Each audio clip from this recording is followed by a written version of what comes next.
क्या आपने कभी देखा है किसी देवी को भगवान शिव के शरीर पर आसन लगाकर बैठे हुए? और क्या आप मान सकते हैं कि सिर्फ 16 साल की एक लड़की तीनों लोगों के सबसे खतरनाक राक्षस को हरा सकती है?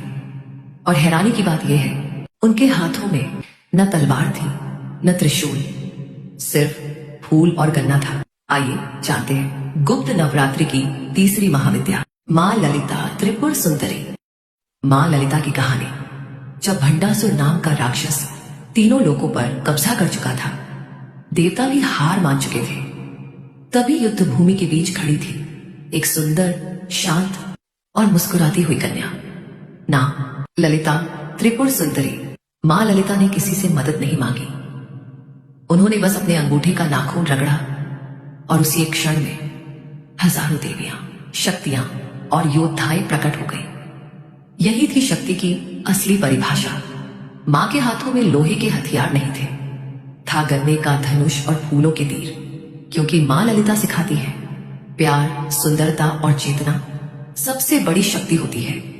जो मन को जीत ले वही पूरी दुनिया जीत लेता है। इन्हें षोडशी भी कहा जाता है क्योंकि ये 16 साल की है। चंद्रमा की 16 कलाओं पर इनका ही राज्य है, इसलिए ये सिर्फ शक्ति नहीं, पूर्णता का प्रतीक है। पर अब आता है सबसे बड़ा सवाल पर, क्या आपने कभी देखा है एक देवी को भगवान शिव के शरीर पर आसन लगाए हुए? क्या यह अनादर है? नहीं, ये तंत्र का सबसे गहरा सत्य है। तंत्र कहता है, शक्ति के बिना शिव सिर्फ शव होते हैं। शिव में जो ए है वही शक्ति है। अगर शक्ति हटा दी जाए तो शिव भी निष्क्रिय हो जाते हैं। इसीलिए मां त्रिपुर सुंदरी चेतना की शक्ति है। मां के हाथों को ध्यान से देखिए, गन्ने का धनुष मन को काबू में रखने के लिए, और 5 फूलों के तीर पांचों इंद्रियों पर विजय पाने के लिए। जो अपने मन और इंद्रियों को जीत ले वही सच्चा योद्धा होता है। आज जिसे पूरी दुनिया सेक्रेड ज्योमेट्री के नाम से जानती है, उस श्री यंत्र की स्वामिनी खुद मां त्रिपुर सुंदरी है।